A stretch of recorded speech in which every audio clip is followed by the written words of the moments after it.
ব্যাপারে খেলার ব্যাপারে অনেক এক্সাইটেড বুঝছেন। আমি যে কোনো খেলা, লুডো খেলাও যদি আমাকে দেন আমি মানে সুপার কম্পিটিটিভ হয়ে যাবো। আমার বউ যেমন বলে যে তুমি যে কোনো এত কম্পিটিটিভ কেন, আমি অনেক কম্পিটিটিভ। আমি আমার পুরো টিমকে বলছি জিততে হবেই হবে।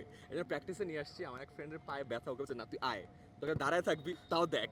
আজকে আমি স্ট্র্যাটেজি করতেছিলাম, সুমন ভাইকে কল দিয়েছি, সুমন ভাই কোথায় খেলবেন আপনি, কি করবেন না করবেন। So, আমি এইটা নিয়ে পার্টিকুলারলি নিজে অনেক এক্সাইটেড, জয়ের ব্যাপারে বেশ আশাবাদী। আচ্ছা একটা বিষয় একটু জানতে চাই, আপনি অনেকবার বললেন যে আপনার বউ হ্যাঁ। বউ মানে আপনাকে সাপোর্ট করে এবং আপনিও তাকে সাপোর্ট করেন, না এটা তো বলি না একবার, মানে বললাম যে আপনার কাজের বিষয় আপনার এই কাজের বিষয়ে সে কতটুকু মানে প্রত্যাশা করে আপনাকে?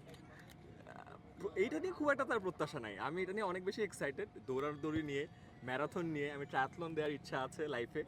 আমি রেগুলার দৌড়াই, রেগুলার ফুটবল খেলি।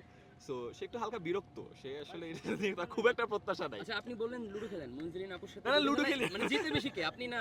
লুডো খেলি না, মানে বলছি এটা উদাহরণ Example ছিল। হিসাবে। খেলা হয় নাকি না? না, এখন লুডো খেলা হয় না, লুডো খেলা হয় না। বাট ইয়া, যে কোনো খেলাতে আমি অনেক বেশি competitive, so that's a problem. ঠিক আছে, থ্যাংক কুল, ইউ। ভালো থাকবেন। আসসালামু আলাইকুম। অনেকে কন্টেন্ট ক্রিয়েটর রয়েছেন কিন্তু, তো এই বিষয়টি নিয়ে আপনি যদি একটু বলতেন। দেখেন, নতুন পরিচয়, নতুন পেশা, নতুন কোনো কিছু যখন আসে, সবারই ওই জিনিসটা একটু মানিয়ে নিতে, ওই পরিচয়টা বহন করতে এবং ওই জিনিসটা আসলে মানে কি বলবো, একসেপ্ট করতে টাইম লাগে। সেটা একটা নতুন জনরা, আগে তো কেউ কন্টেন্ট ক্রিয়েটার ছিল না, নামটা নতুন আসছে, পরিচয়টা নতুন আসছে। আমি, আমার ভাইও কন্টেন্ট ক্রিয়েটার, আমার বউ কন্টেন্ট ক্রিয়েটার। সো আমাদের নিজেদের পরিবারেও এটা বোঝাতে সময় লেগেছে। তো নিজেদের পরিবারেও যদি বোঝাতে সময় লাগে, আপামর জনসাধারণকে বোঝাতে তো সময় লাগবে। সেটা স্বাভাবিক, নতুন একটা যে কোনো জিনিস আসলে এটা একটু তবে থাকে। এই জনগণের জন্য টিপস থাকবে কিনা মানে accept tips করার না, ক্ষেত্রে আমার আর কি। মনে হয় যে সোশ্যাল মিডিয়াটা এখন আমাদের লাইফের একটা পার্ট হয়ে গেছে। আপনি মানেন না মানেন, একটা বৃহত্তর অংশ আপনি সোশ্যাল মিডিয়াতে কাটান। আমার বাবা এখন ফেসবুকে থাকে, আমার মা এখন ইউটিউব দেখে, রাইট? সো এইটা এখন সবারই একটা লাইফের অঙ্গাঙ্গিভাবে জড়িত একটা পার্ট হয়ে গেছে।